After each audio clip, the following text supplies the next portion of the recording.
Alright, hello, citizens of the Nigelverse. It is Nigel here once again, and this is going to be another wrestling review. So, right off the bat, my apologies for being AWOL the past couple days. A lot has happened, in my in my personal life. Some stuff has happened, and not stuff I want to get quite into right now, but yeah, it's been a little hectic these past couple days, but I am back, and we are back in full effect because it's time for the second in a matter of about a month or so, the second Saturday night's main event, and like I said previously, like when I did my predictions post in the community tabs, which let me know if I should do more posts in the community tab section or in the community posts, what have you section on YouTube, because I've been thinking about doing some more posts like that. I want to drive some engagement there and interact with you guys, of course. But uh, in that section, I mentioned that if there were any more Saturday night's main events being taking place later on this year, so far it looks like there aren't any more, at least that weren't announced yet. But if there are, then obviously he'll probably shift this around and maybe change change the date from Saturday Night's maybe 2025 to the month per se. But obviously we will cross that bridge when we come to it. But in the meantime, we have the matches here, and of course, as always, not professional wrestling reviewer or analyst or anything like that. Just a man who enjoys a good time, and I must say I had a pretty good time with this one. Between this Saturday night's main event and the previous one, I think I might edge a little bit towards the previous one, but this one was still pretty fun. It had some pretty fun matches. So, of course, if you've seen these reviews of mine before, you kind of already know how this works. If you haven't, I'm going to be talking about what I like and dislike about the event, and each match I'm going to go match by match, essentially. So, but we do have a segment as well in the midst of this, but obviously we'll get to that when we get to that, of course. But first up, technically first up on the, it was a dark match, which obviously it didn't quite make it to air, that being LA Knight defeating Carmelo Hayes. He's now, I know some people have been pretty upset about Carmelo Hayes taking some L's as of late, but Melo posted, I believe it was on Twitter, posted some Kobe related, talking about him missing a lot of shots, but him still being an all-time legend. And I think that's the case. Melo has been losing a bit hits as of late, but he is still working with a lot of top guys, including not one but two matches last year with the current WWE champion, and obviously we'll get to that later. But yeah, I think Melo, you can tell they still do have big plans for him. And if I've learned anything in Triple H's WWE, he like I said, is like I've said many times before, and it bears repeating. It's not perfect, but normally there's favor and reward. Or you do this for me, or for WWE, what have you, and you'll get some kind of push or something in return. And I think that's probably the case with Melo. Like hey, Melo, put these people over, and he'll be rewarded for it. But we'll have to wait and see in time. But first, for the Women's World Championship, Rhea Ripley, the Eradicator, Mommy, if you will.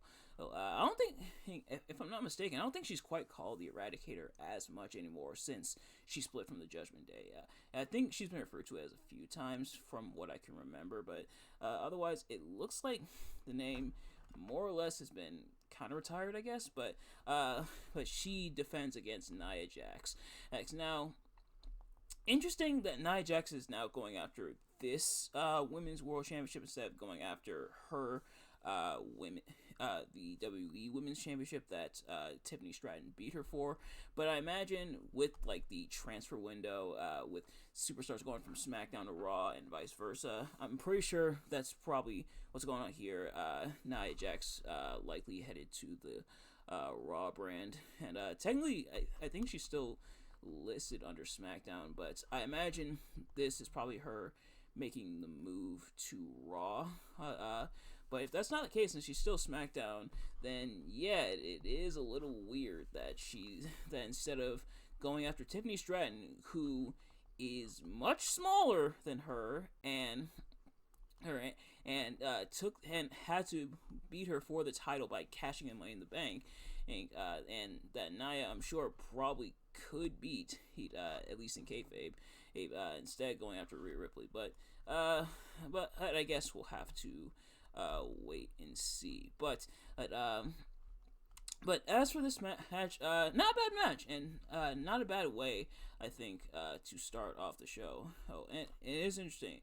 And I'm looking through the SmackDown roster here, and or it's just current. Hang on, let me see here. Okay, that's just current. So we need SmackDown.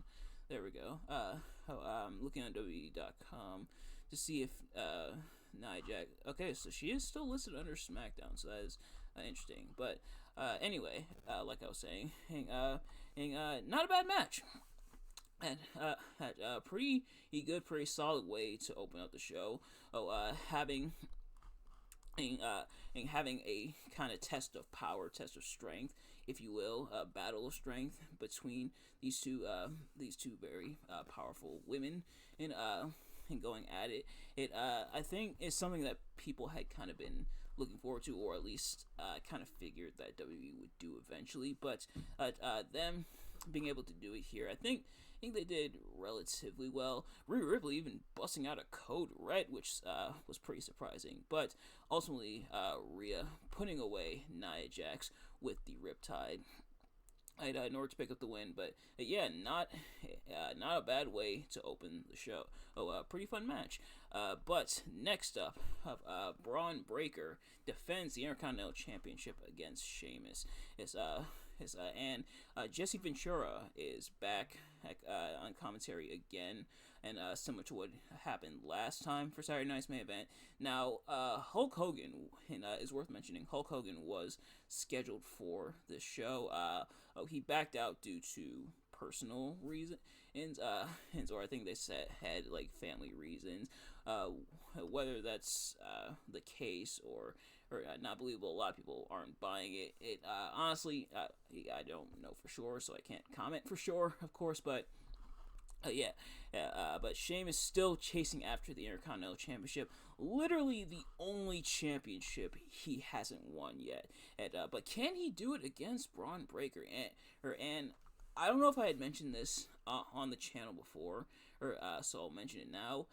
In his entire time in WWE, he at least on the main roster since about 2009, so over a decade, almost two. I'm surprised they haven't popped the Intercontinental Championship on Sheamus. At least with like John Cena, it's a little more believable because after 2005 or so, John Cena mainly stayed in the world title picture, with some exceptions, of course. But it's surprising that Sheamus never really. I guess to an extent, Sheamus was also in the world title picture for a long time as well, but otherwise not quite. Not putting the Intercontinental Championship, and I cannot speak today. Them not putting the Intercontinental Championship on him was a little bit surprising. Even in that entire time, there's plenty of times where they had some Intercontinental Champions that probably didn't need to be Intercontinental Champion. A lot of people probably could have done without some of those reigns. I'm surprised Sheamus didn't get even like a brief reign, like even like a couple weeks or a month or so in the interim. But nevertheless, Sheamus still chasing after the Intercontinental Championship. But was he able to capture it from Braun Breaker? Well, unfortunately, no. But they still had a fantastic match. Sheamus and Braun absolutely tore the house down. There is a moment at the end where where Sheamus nails a brogue kick, nails two actually on Braun Breaker, and you think he has the match on counting the pin, the refs counting the pin, and Sheamus is able, not Sheamus, Braun Breaker is able to get his foot on the rope before the ref can make the call. And after that, pretty much from then for the rest of the match, which the match doesn't go a whole lot longer after that, but pretty much from then on, Jesse Ventura is totally against Braun Breaker. He was almost against him from Jump Street because Braun Breaker is a Steiner, and Jesse Ventura essentially called the Steiners dumb, which. If Steiner math is anything to go by, or Scott Steiner alleging that there's 9 days in the week or something like that, then anyway, moving on. But yeah, Jesse Ventura pretty much spends the entire rest of the match. Excuse me, my goodness. Pretty much spends the entire rest of the match pretty much saying that Sheamus won. Now, admittedly, he when you watch it and you watch that moment of Braun Breaker kicking out of that pinfall, admittedly, it does look pretty close, right? Like the referee, Jesse saying the ref completed the 3 count. His hand hit the mat the 3rd time. Admittedly, it did look pretty close. I don't think the ref hit it all the way down, but it's not like a situation, because we've seen it before where they get their foot on the rope, and the referee does complete the 3, but then waves it off. The ref doesn't even do that at this point. He's about to go for the 3, almost completed. He is pretty close to the mat, but then is able to point out. But Jesse's saying that the referee completed the 3. He, like I said, does look pretty close. Not quite the case though. But anyway, afterwards, Braun nails the spear on Sheamus in order to retain. And admittedly, kind of surprising that they had Braun retain. The way they were really building this up almost seemed like it'd be a shoe-in for Sheamus. It's like, hey, don't get me wrong, Braun as Intercontinental Champion has been pretty entertaining, especially since he's about to seemingly enter his feud with Penta.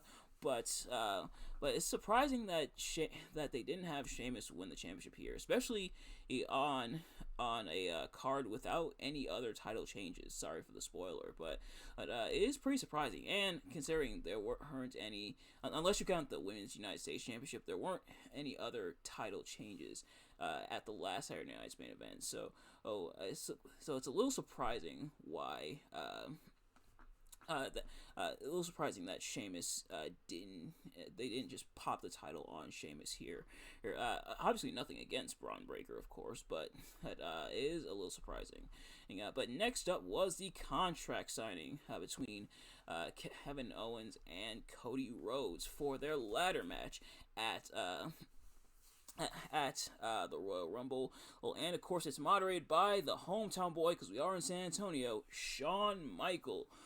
Shawn Michaels showing up to moderate. It does make sense because they kind of are alluding to kind of like a who's the real world champion in here, especially with Kevin walking around with the Winged Eagle belt. Cody walking around with his normal belt. Kevin saying that, pretty much alluding to once Kevin once he signs the contract, he will pretty much beat Cody Rhodes. Cody, he looking past Kevin and onto his next challenger, onto who wins the Royal Rumble. So pretty interesting thing there. So between this and then the promo he had on this past Raw on Monday with CM Punk, kind of seeds being planted for a potential Cody heel turn, which a lot of people had seen coming anyway, but now we kind of see the wheels in motion. But Kevin also attempts to attack Shawn Michaels. He does punch Cody. He attempts to attack, or not punch, he super kicks Cody, my apologies, but attempts to attack Shawn Michaels, hit him with a package power driver, and Cody stops him, and then Shawn nails Sweet Chin Music on Kevin. So Cody hit him with a super kick first, and then Shawn nailed Sweet Chin Music on him as well. So this moment got quite a bit of flack online. A lot of people weren't happy about this. It's a lot of people saying that Kevin was buried, why Sean hit him with the sweet chin music. A lot of people compared it to what's going on in AEW now, where Jeff Jarrett's in the AEW World Title picture. But that's not. I don't think that's really the case. Because for all intents and purposes, this is a one-off. It's not like Sean's, and this is kind of the reasoning a lot of people were using. And Sean is not going to be a part of the storyline come the Royal Rumble later on this week. You can obviously do my predictions on Saturday. I am taking an off week from Tales from Labyrinth and System Shock Radio for the week, but Sean's not gonna be part of the storyline. They're in his hometown. They wanted to get the hometown pop. Now, could you be mad at WWE for getting the cheap hometown pop? Perhaps, but I don't think it's really a burial of Kevin at all. Getting nailed with sweet chin music. It's not like Sean looks super. Not like Sean looks super dominant over Kevin Owens to where Sean wasn't almost compromised. If anything, a lot of people pointed out Kevin definitely would have attacked Sean if it wasn't for Cody. So Cody being there, was there as well. So I don't really see it as a burial. But nevertheless, so the contract is signed. The titles have been raised up. They've been hooked up to the carabiner. They were placed up and held up in the air. I guess for the sake of symbolism, but we will see what happens come Royal Rumble and the ladder match for it. But next up, it's meat on meat, big meaty men smacking meat as big, he would say, as Braun Strowman, the monster of all monsters, takes on the Samoan werewolf Jacob Fatu. So I forget exactly how this match came about, but Jacob Fatu, who kind of getting more of a spotlight, getting more of a solo push, especially since Solo is not. They're kind of distancing themselves. The rest of the Bloodline is kind of distancing themselves from Solo, and I think this works out because it is nice to see the Bloodline kind of starting to do their own thing a little bit as well. I think that would be pretty cool to see. Jacob Fatu obviously going against Braun Strowman here. I also want to see Tama Tonga do some stuff on his own, at least while Tonga Loa is still out. But a battle of the beasts here in a way. And this match was this match. I don't necessarily want to say. I don't necessarily want to call this a glorified squash because Braun obviously did get his offense in as well. But this definitely was a showcase for Jacob, and it definitely made a statement.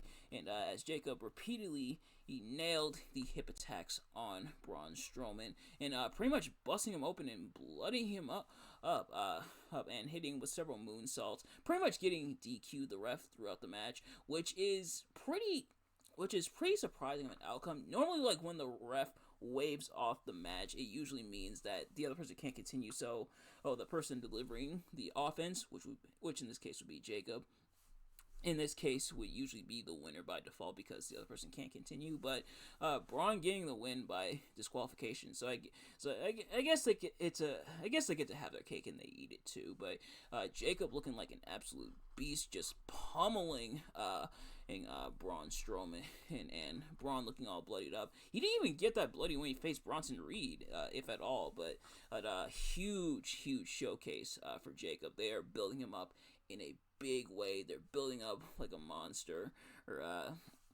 so I can't wait to see what they do with him. And I definitely want to see him get even more of a focus, especially him cutting his like pre-match promos as he's walking to the ring. Like Jacob, they are definitely positioning as a star, and I am absolutely here for it. And last but not least, in your main event from New Bloodline to OG Bloodline, as Jey Uso, main event Jey Uso, who seeks to take the World Heavyweight Championship from the Ring General Gunther. Excuse me. So this match was pretty fun. They've had better encounters before, but Jey almost coming close to beating in Gunther was pretty cool to see. Jay did his thing, and pretty fun back and forth between the two. Ultimately, Gunther picking up the win. So Jay not quite getting the win here, but I'm sure his time will come. But Gunther kind of giving a little nod to Jey Uso. So, Jey Uso is more than a mascot, like Gunther suggests he is. And seemingly Jey has earned Gunther's respect, and I do like that.